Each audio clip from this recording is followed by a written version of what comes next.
सिखों के प्रथम गुरु थे। आपको पता है, आप अभी पिक्चर्स में देख रहे होंगे, ये हमारे कौन से गुरु है? प्रथम गुरु, गुरु नानक देव जी। ओके, ये सिखों के क्या थे? प्रथम गुरु थे। आपको पता है सिखों के 10 गुरु थे, उनके नाम आप जानते हैं? कोई जानता है? प्रथम गुरु के नाम जानते हैं? अभी तो मैंने बताया आपको प्रथम गुरु कौन थे, पहले गुरु कौन थे? गुरु नानक देव जी। और अंतिम गुरु कौन थे? गुरु गोविंद सिंह जी। कौन थे? गुरु गोविंद सिंह जी, जो आपको यहाँ पर इसमें दिख रहे हैं, ये कौन है? गुरु गोविंद सिंह जी। ओके, तो पहले आपके प्रथम गुरु थे गुरु नानक देव जी, दूसरे गुरु थे गुरु अंगद देव जी, तीसरे गुरु थे गुरु अमरदास जी, चौथे गुरु थे गुरु रामदास जी, और पांचवे गुरु थे गुरु अर्जन देव जी, छठे गुरु थे गुरु हरगोविंद जी, सातवें गुरु हर राय जी, आठवें गुरु गुरु हरकिशन जी, नवे गुरु गुरु तेग बहादुर जी, और 10वें गुरु गुरु गोविंद सिंह जी। इसके बाद जो सिखों का पवित्र ग्रंथ है, कौन सा है? होली बुक कौन सी है सिखों की? गुरु ग्रंथ साहिब। क्या है? उसको ही अंतिम गुरु का दर्जा दिया गया। आपने देखा है गुरुद्वारे में गुरु ग्रंथ साहिब की पूजा होती है ना? तो वही क्या है अब? हमारे अंतिम गुरु। ओके, गुरु नानक देव जी जो कि सिखों के प्रथम गुरु थे, इनके जन्म दिवस को ही हम क्या बनाते हैं? गुरु नानक देव जी जयंती, जिसको हम प्रकाश उत्सव भी बोलते हैं। जब गुरुओं का जन्म होता है ना, तो उसको क्या बोला जाता है?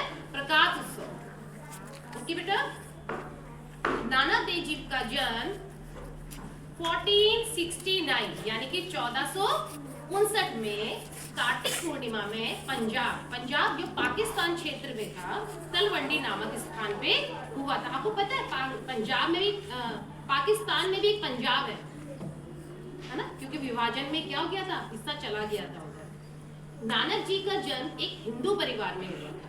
कौन से परिवार में हुआ था? हिंदू परिवार में हुआ था। इनके पिता का नाम मेहता कालू था और माता का नाम तृप्ति देवी।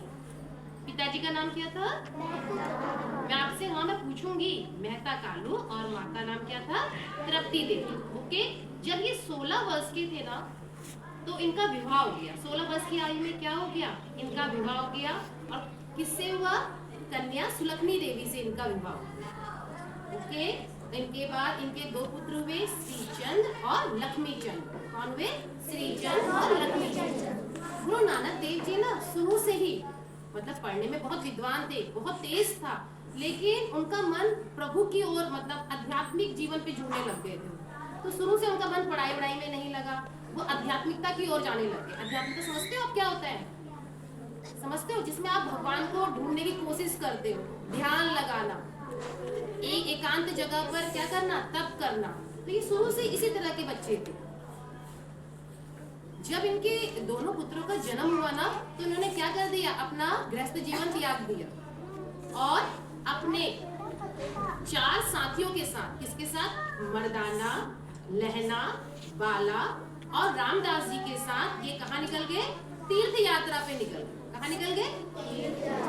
तीर्थ यात्रा पे निकल गए। अपना परिवार ने त्याग दिया और तीर्थ यात्रा पर निकल गए। और ये चारों दूर दूर, देश नहीं विदेशों तक भी क्या करा? भ्रमण किया और क्या दिए? उपदेश दिए। ओके बेटा, गुरु नानक देव जी ने रूढ़ी और कुसंस्कारों का क्या करा? विरोध करा। समझते हैं? जो रूढ़ीवादी था ना, रूढ़ीवादी था मतलब पहले के समय में था कि जात पात मानते थे, है ना? ऊंचे जात के लोग नीचे जात के साथ भोजन नहीं करना, इसका उन्होंने विरोध करा। उन्होंने क्या कहा कि हम सब क्या है? समान है। तो इसके वो विरोध उन्होंने बहुत इसके विपरीत उन्होंने क्या करे? अपने उद्देश्य सुनाए, लोगों को बताया कि हम सब क्या है, एक है। गुरु नानक देव जी के विचारों से समाज में बहुत परिवर्तन आया और सन 1539 22 दिसंबर को इन्होंने क्या कर दिया, अपना देह त्याग दिया। और कहाँ त्यागा, वो भी पंजाब में ही, पाकिस्तान में ही करतारपुर, जो आजकल करतारपुर गुरुद्वारे के उससे है, उस स्थान पर उन्होंने क्या करा, अपना देह को त्यागा। गुरु नानक देव जी ने उनको 10 शिक्षाएं दी। कितनी शिक्षाएं दी? 10। तो बहुत सारे उपदेश दिए, बहुत शिक्षाएं दी, लेकिन 10 उनकी क्या है, मूल उद्देश्य, उनकी मूल शिक्षा है। पहला था एक ओम का। क्या था? एक ओम का, यानी कि ईश्वर क्या है, एक है। ईश्वर क्या है, एक है। दूसरा था उनका किरत करो। आपने अभी कभी सुना होगा, कभी आप बैठते होगे गुरुद्वारे में, तो किरत करो वन शको, यानी किरत करो, ईमानदारी से काम करो। कैसे काम करो? ईमानदारी से काम करो। तीसरा था वन शको, यानी कि बांटो और फिर क्या करो, उपभोग करो। पहले बांटना सीखो, ये नहीं कि बस मेरा करो। जब अब उनके पास कुछ भी हिस्सा होता था, पहले वो बांटते थे। आपको पता है, जो लंगर की व्यवस्था आई ना, वो गुरु नानक देव जी से ही चल के आई। जो आपने देखा गुरुद्वारे में लंगर चलते है ना, ऐसे गुरुद्वारे भी होते हैं जहाँ 24 घंटा लंगर चलता है। आपको पता है, जो आपका ये गोल्डन टेम्पल है, इसको स्वर्ण मंदिर जिसको बोलते हैं, वहाँ पर तो आप 24 घंटे, आप नहीं लगा सकते। एक दिन में मुझे लगता है 1-1.5 लाख में कम ही बोल रही हूँ कि इतने लोग वहाँ पर लंगर को छकते होंगे। तो आप ये लगाओ, आज तक वो व्यवस्था चली आ रही है लंगर की। तो ये किसने चालू की थी? गुरु नानक देव जी से चालू की। इसके बाद उनका चौथा था सेवा। चौथा शिक्षा क्या थी उनकी? सेवा, यानी कि आपको निस्वार्थ सेवा करनी है। आपको पहले अपने लिए नहीं सोचना, हाँ मैं आज इसको इतना दूंगी तो कल मुझे इतना मिलेगा। निस्वार्थ सेवा करनी है। आपके पास नहीं भी है तब भी दे दो, जो होगा देखा जाएगा, ईश्वर देगा। तो आपको क्या करनी है? सेवा करनी है ईश्वर की। इसके बाद था पांचवा समानता, कि कोई छोटा बड़ा नहीं है, कोई अमीर गरीब नहीं है, कोई ऊंचा नीचा नहीं है, हम सब क्या है? समान है। देखा है गुरुद्वारे में आपको कहीं वीआईपी लाइन लगती है? लगती है कहीं वीआईपी लाइन? नहीं लगती है। यहाँ तक कि अगर प्रधानमंत्री भी मत्था टेकने आएंगे ना, तो उन्हें जनता की लाइन से होकर गुजरना होगा। दरअसल किसी भी गुरुद्वारे में कोई वीआईपी लाइन वहाँ पर नहीं है। क्यों? क्योंकि हम सब क्या है? एक है। तो समानता का है, कोई छोटा बड़ा नहीं है, कोई जात पात नहीं है, सब एक। किसी भी धर्म के लोग वहाँ पर जाके आप क्या कर सकते हो? मत्था टेक सकते हो, लंगर को छक सकते हो, है ना। तो समानता। छठा था महिलाओं का सम्मान करना। क्या था? महिलाओं का सम्मान करना। महिला का मतलब केवल मम्मी नहीं है, आपकी बहन, आपकी बुआ, चाची, छोटी बड़ी जो भी लोग हैं, उनकी सबका क्या करना है? आपको सम्मान करना है, उनका आदर करना है। इसके बाद सातवां था कि ईश्वर सर्वव्यापी है। ईश्वर क्या है? सर्वव्यापी है। हर जगह क्या है? ईश्वर ही है। आप ढूंढो तो उसको, ईश्वर हर एक मन में है।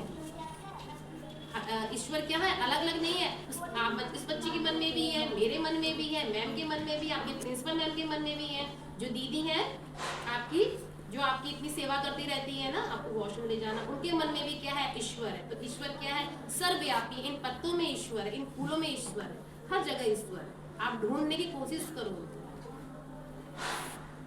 आठवां है दया और करुणा। करुणा का भाव जरूर दिखाना चाहिए, दया का भाव जरूर दिखाना चाहिए। अगर आपको ऐसा व्यक्ति मिलता है तो आप उस पर दया करो। वैसे आजकल का समय तो नहीं है, क्योंकि जो दया कर देते हैं ना, क्योंकि आजकल का समय कलयुग है ना, कलयुग है ना, तो लोग झूठ भी बोलते हैं। और झूठ में क्या होते हैं? जो बेचारे सच में ही दुखी होते हैं, वो लोग भी क्या होते हैं? उनको भी कुछ नहीं मिल पाता है। लेकिन फिर भी हमें दया और करुणा का भाव रखना जरूरी है। इसके बाद आपका नवा है कि हर जीवन का एक उद्देश्य पूरा करना है। अगर आप इस जीवन में आप आए हो तो आपको अपना एक लक्ष्य पूरा जरूर करना है।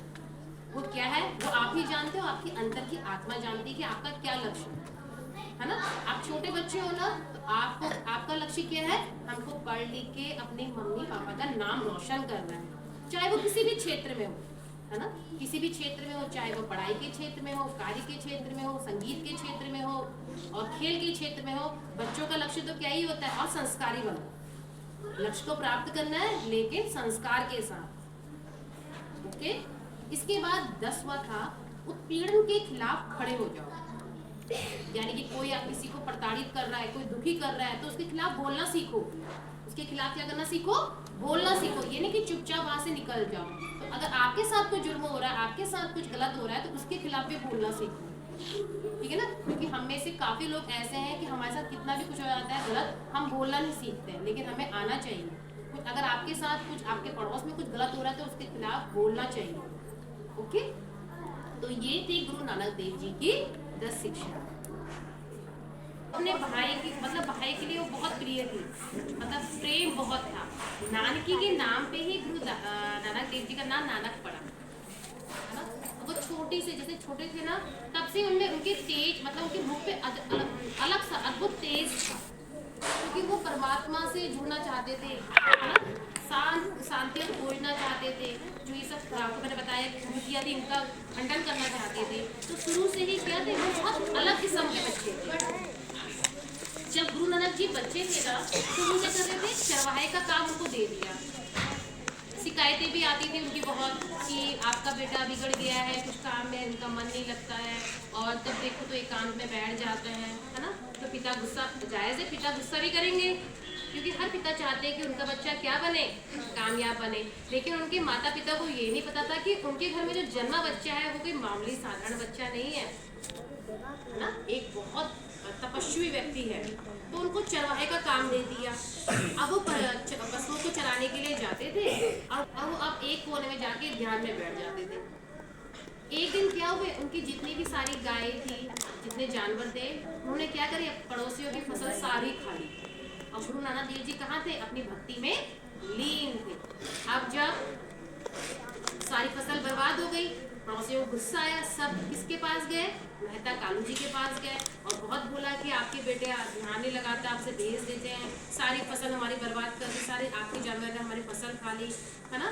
तो उनका जो मुखिया था गांव का, वो फसल देखने के लिए गया, देख के तो कितनी फसल मेरी बर्बाद हुई। तो जब वो फसल देखने गए ना, तो आपको पता है फसल में क्या हुआ, फसल जैसी की तैसी ही मिली, जैसी फसल थी वैसे ही मिली, कोई फसल का नुकसान नहीं था। और यहाँ तक कि आपकी जितनी भी गाय भैंसे जितना उन्होंने खाया, उनका पेट भी भरा, लेकिन फसल जितनी थी उतनी ही रही। तो ये लक्षण दिखने लग गए थे लोगों को वहाँ के, कि ये बाबा जी, मतलब गुरु नानक कोई साधारण बच्चा नहीं है, ये कोई संत है। और एक आपको मैं और बताती हूँ, जनेऊ। अब हिंदू परिवार में जने थे गुरु नानक देव जी। तो बचपन में ना, ये बचपन से ही रूढ़िवादिता के खिलाफ हो गए, बचपन से ही ये रूढ़िवादिता, ये क्या रूढ़ियां हैं हमारे ये।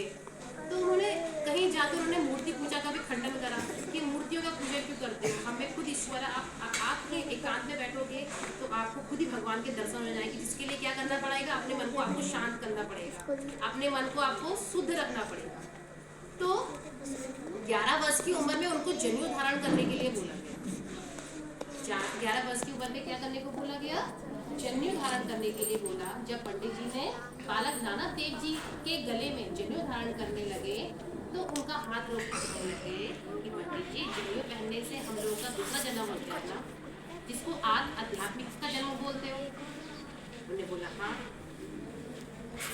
तो मुझे ऐसा कोई जनेऊ लाके दो जो क्या हो, जो मुझे मेरी आत्मा से बांध के रख सके। आपका जनेऊ तो कॉटन का है, कपास का है, अभी मैं कहीं जाऊंगा, कहीं मेरा गंदा भी हो जाएगा, कहीं मैं पानी में गिर गया तो वहाँ गंदा भी हो जाएगा। मुझे कोई ऐसा जनेऊ ला के दो जो क्या कर सके, मेरी आत्मा को बांध के रख सके। तीसरी चीज, गुरु नानक देव जी ना एक मोदी खाने में काम करते थे। मोदी खाना, तो वहाँ पर राशन बांटने का काम होता है। अब पापा जी के डर से उनको लगाया गया कि कुछ तो काम करेगा, तो उन्होंने मोदी खाने में लगा दिया। उनका काम था लोगों को अनाज देना। अब अनाज समझते हो ना आप लोग, है ना, गेहूँ चावल दाल देना, ठीक है। अब नानक देव जी वहाँ बैठ गए, तो वो जब देते थे ना, तो गिन के देते थे। 1 2, जो दुखी लोग आते थे, जो गरीब लोग आते थे, तो 2 3 4 5 6 कटोरी दिया, 7 8 9 10 11 12 13। उसके बाद वो गिनती को आगे नहीं करते थे। 13 13 13 13 13 13 करके वो इतना सारा अनाज सबको दे देते थे। अब जब वहाँ के आए, उन्होंने शिकायत कर दी वहाँ के राजा से कि आपका तो सारा जितना भी है मोदी खाना सब वो खत्म होने वाला है, वहाँ पर राशन पानी वो नानक है वो सब गरीबों को सब दुखियों को सब बांट देता 13-13 करके। तो वो गए, जब उन्होंने चेक करा तुलाया गया तो जितना राशन था ना उससे और दुगना राशन मिला। क्यों? क्योंकि उन्होंने क्या कहते थे कि कुछ नहीं है मेरा सब कुछ तेरा तेरा तेरा, यानी कि तेरा उनकी ये कहानी बहुत प्रसिद्ध है ना। तो हमें भी अपने अंदर यही भावना चाहिए करनी चाहिए कि हमारा कुछ नहीं है ईश्वर, सब कुछ क्या है तेरा है।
सतगुरु नानक प्रगटया मिटी धुंध जग चानन हुआ। सतगुरु नानक प्रगटया मिटी धुंध जग चानन हुआ। तार छपे अंधेर पलवा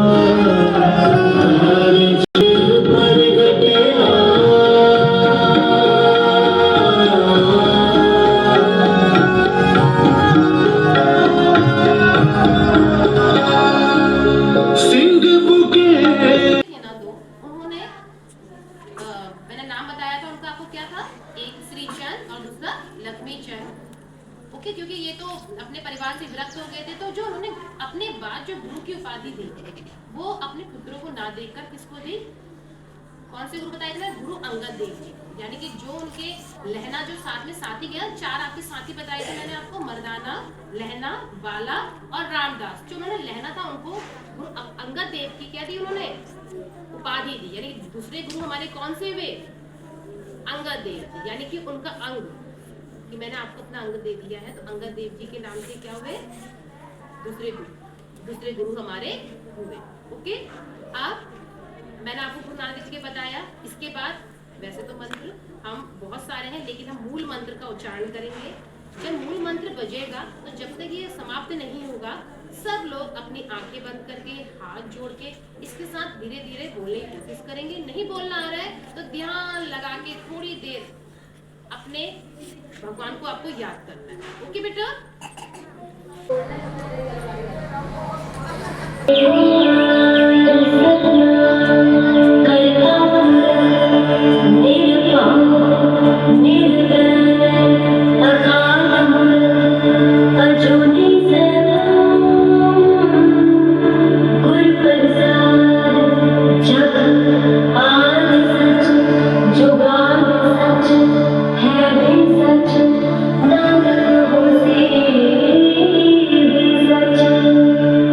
Such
जपो सतनाम वाहेगुरु वाहेगुरु वाहेगुरु जी जपो सतनाम सतनाम सतनाम जी वाहेगुरु वाहेगुरु वाहेगुरु जी सतनाम सतनाम सतनाम जी खाओ खाओ प्रसाद जपो सतनाम सतनाम सतनाम जी वाहेगुरु वाहेगुरु वाहेगुरु जी जपो सतनाम